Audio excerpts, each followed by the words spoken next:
My cell phone rings on the table beside my armchair. It's him again. "Just calling to check in," he sometimes says. I consider checking to see if the call recording application is up and running, but decide it isn't worth the trouble. I've tried to capture his calls dozens of times without success. When I play them back, I can hear my voice on the recording, but any response I receive is nothing but a wall of static.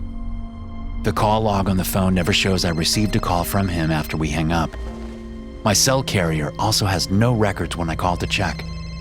For an old man, his technology skills must be top-notch. When I retired from the force 6 years ago, he remained a suspect in my oldest and most frustrating unclosed cases.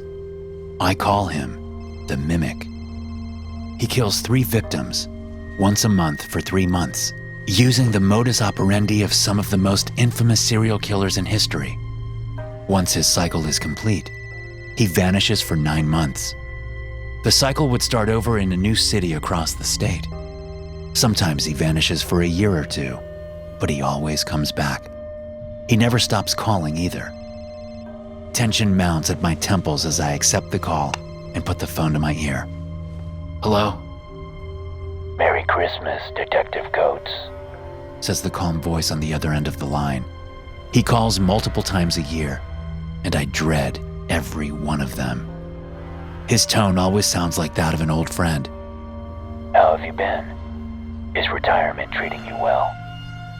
"I'm about the same as the last time you called," I responded. Might as well talk to him. If I don't, he will call back dozens of times anyway. Retirement isn't very restful, knowing you're still out there. Maybe one of these days I can change that. 6 state prisons would love to give you a cozy little room and 3 hot meals a day. I'll drop you off there myself. Just tell me where you are, Alistar. The voice on the other end of the line booms with gleeful laughter. His name is Alistar Lynch, I believe, though I can't be positive. A rare book dealer by that name vanished in 1986, the same year the Mimic claimed his first set of victims. Alistar liquidated his estate, drained his bank accounts, and disappeared without warning. How did I make the connection? I hate to admit it, but he told me himself. I was 2 years into my career and still had the new car smell of a rookie on my uniform. Dennis Garrison, a veteran detective, had drafted me into the investigation. During my first week, Alistar called and identified himself to me unexpectedly. By that point, he had been active for over 5 years, and we were no closer to catching him than we had been with his first cycle. Boredom, he told me, was his motive for identifying himself. He thought if we knew who he was, perhaps we could provide him with more of a challenge. "Bartholomew," he coos through the phone line. "I told you where I was 2 years ago, and I tried my best to meet with you. All I asked was that you didn't call the police, but you didn't listen. Instead of discussing our bond face-to-face, I had to take care of the 2 police officers that you sent to the location. Why should I trust you again? You would just end up with more blood on your hands." A sour knot balls in my stomach at the mention of the fallen officers. 2 years prior, Alistar called and offered to meet me. He said he wanted to meet the man who had spent so many years tracking him, and perhaps he would allow me to take him into custody. I wasn't to call the cops or he wouldn't show. 4 years into retirement, my training still clung to the back of my mind like tar on a roof. Of course, I wanted to bag Alistar. The monster had evaded capture for the better part of 4 decades, but going alone to meet a self-confessed serial killer was madness. I knew I was past my prime. Even if I did manage to take him in, I had no authority. The arrest wouldn't stick. What if, after all of these years of chasing him, I botched the process and the beast walked free? I had decided to call the state police and give them the time and location. Better to let the young bucks handle the action. The officer taking the call was an old friend, Walter Dempsey, a hard-nosed detective himself.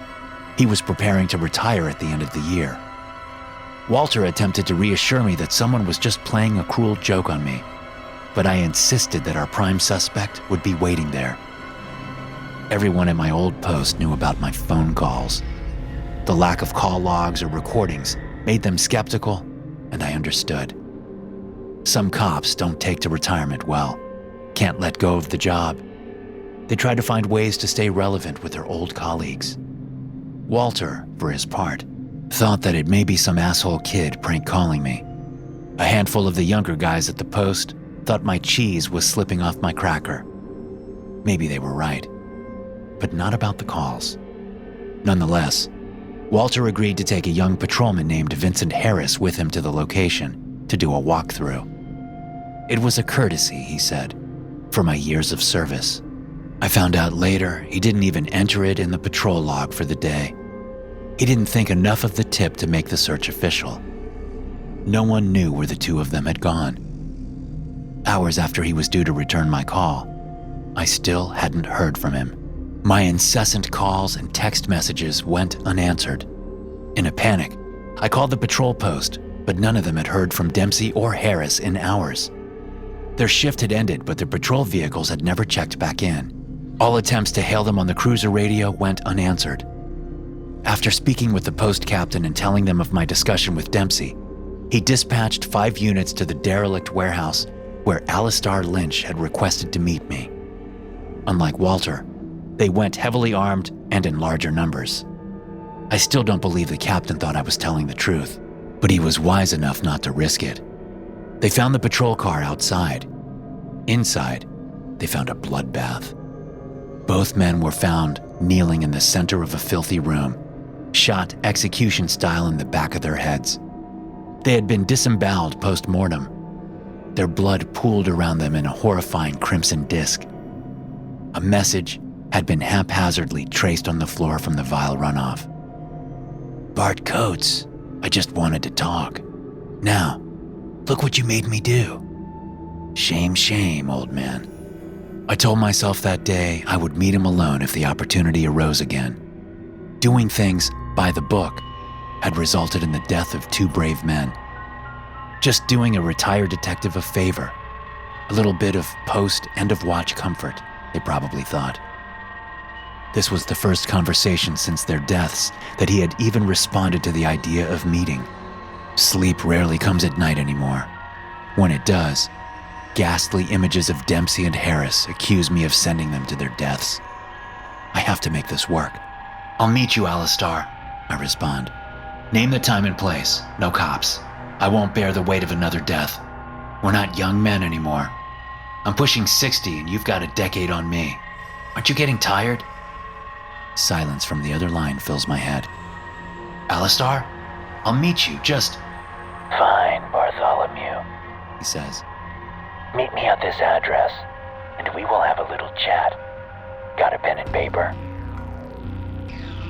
I pull my car into the lot of a long, abandoned gas station 4 miles outside of town.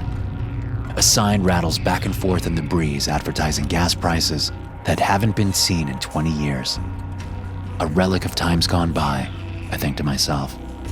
It's almost poetic of him to pick this place. It used to be useful years ago, but now it was just falling apart and taking up space. Like me. The pumps are crumbling away into flakes of rust. 2 large panel windows are caked with so much dust and dirt that my obnoxious headlights can't penetrate the darkness within. Everything here has been left to decay, a location that embodies the ravages of time.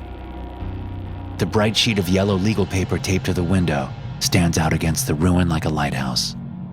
Carefully, I step out from the car and pat my side. My Glock 22 is nestled in the holster beneath my jacket. The sleek body of the weapon comforts me momentarily. I know I shouldn't be here, but finding a resolution to this is all I have left. By the end of the night, I'll have my man or my man will have me. Either way, the phone calls will stop. As soon as I see the bastard, I'm putting a bullet in his head and another in his heart. One for Dempsey, the other for Harris.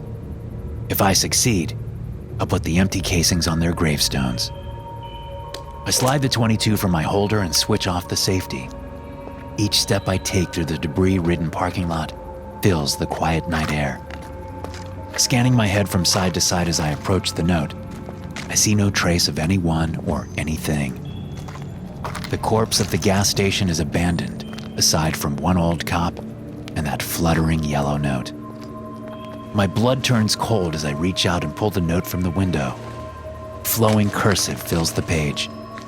I can't help thinking what a steady hand he has for an older man. Bartholomew, if you're reading this, then you showed up just like the good detective I've always hoped you were. My apologies if you're disappointed not to find me here.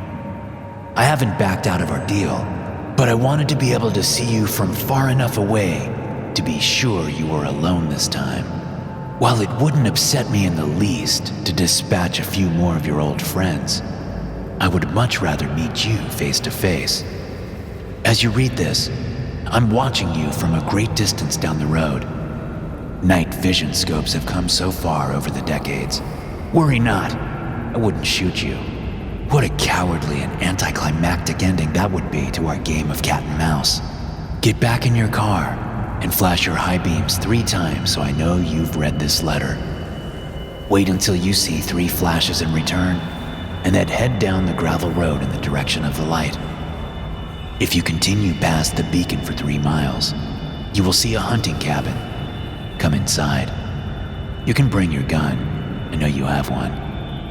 It won't keep you safe. Your friend, Alistair Lynch. The smooth paper goes rigid and coarse as I ball it in my hand. Sitting down behind the wheel, I crank the ignition, and the car roars back to life. Turning the light control knob 3 times, the field beyond the decaying gas station illuminates momentarily. Dry grass sways in the evening breeze, and the yellow eyes of nocturnal creatures reflect the unexpected blasts. Then nothing. Darkness swallows my world again. Dull neon dash lights glow weakly against the evening inside the cab of the car. Sweat is dripping down the back of my neck. The night isn't overly warm, but I can feel the sick bastard gazing at me through his night vision apparatus. A brilliant beam of light shoots into the sky from the car in the distance and vanishes. Then a second before the darkness returns, now a third. He's there. Shifting the car into drive, I pull my car back onto the gravel road and begin in the direction of the signal. Gravel peppers the bottom of my car like half-hearted buckshots as I creep down the winding path. The swaying grass and yellow eyes return to my field of vision as I roll slowly ahead. There are too many yellow eyes watching me. The hairs on my arm are standing on end as I look around the field of piercing gazes. It is almost as though this evil man has drawn every dark thing to him on this unsettling night. Yips and howls are filling the air.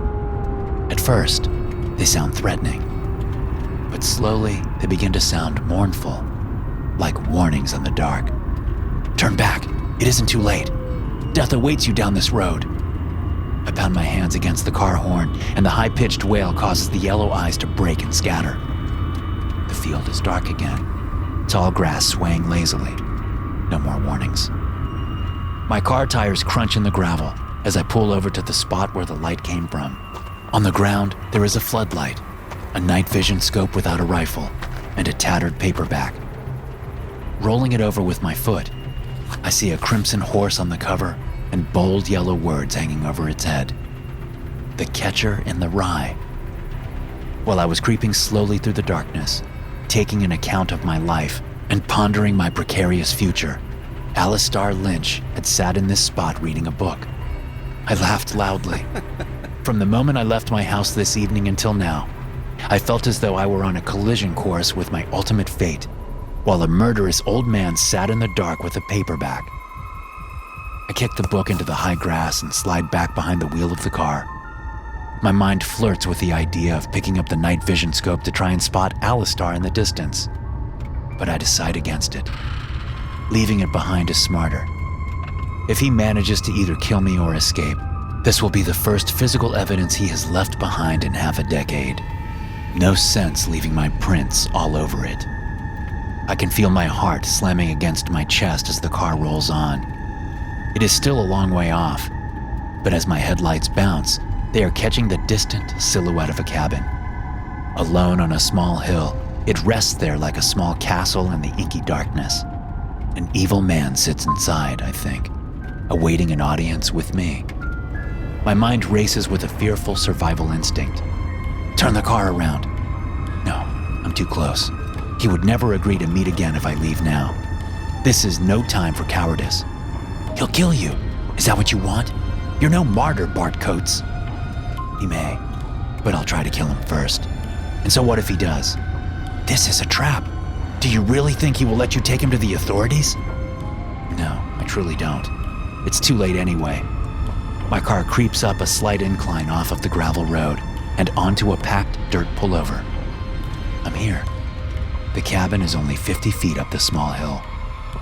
Shutters have fallen into the yard and dry rotted in the sun. All of the windows are broken out, leaving jagged glass teeth in the warped frames.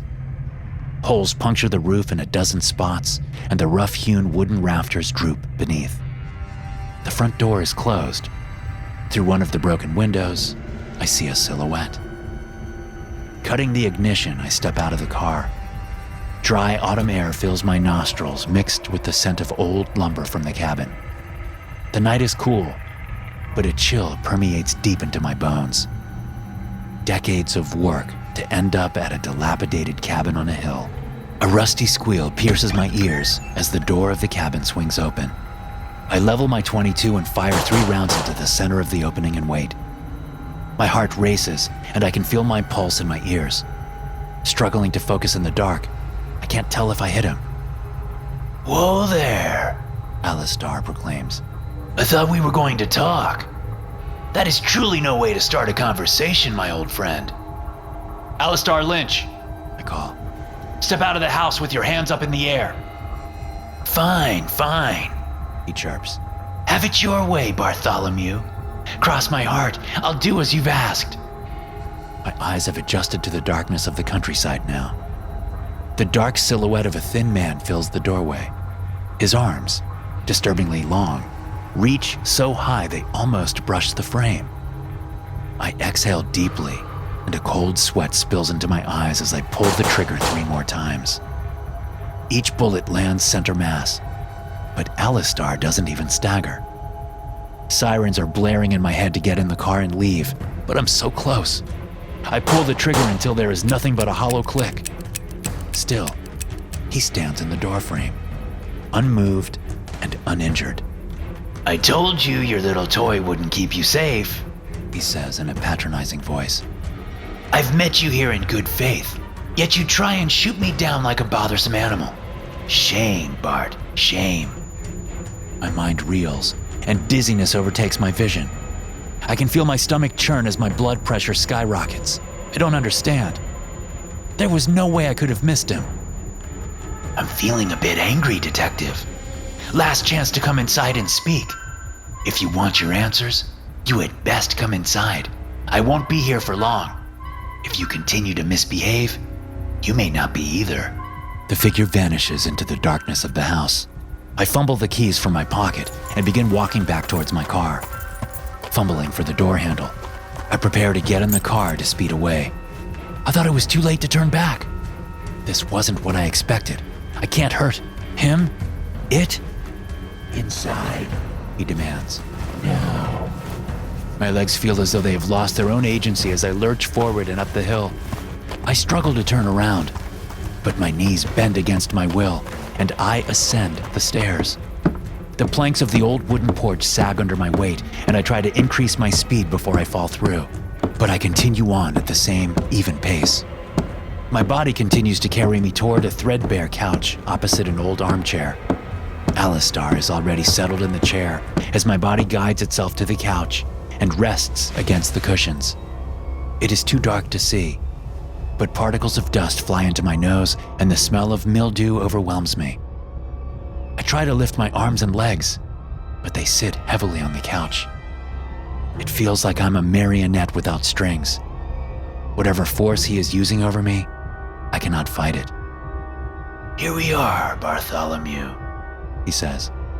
How old you've gotten. It's been ages since I've seen you. We've never met, I say as calmly as possible. My mind is in full panic, but I'm doing my best not to show it.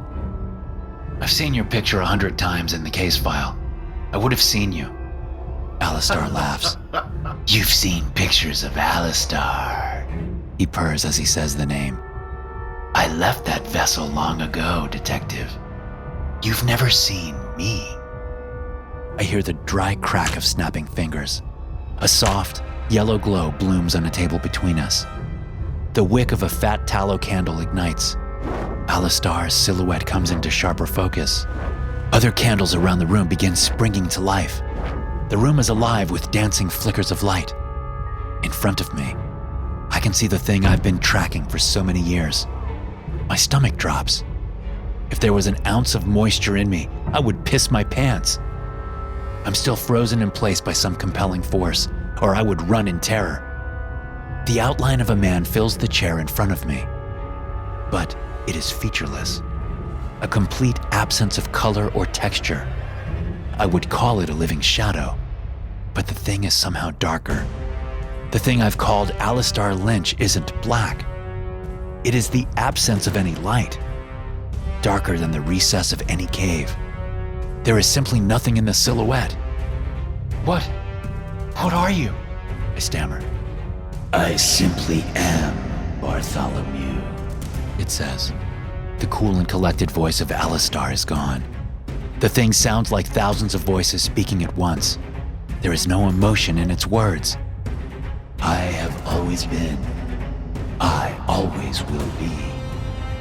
Every man and woman will meet me one day, but few have spoken to me. Hot tears are filling the corners of my eyes. I want to speak, to ask it something, anything.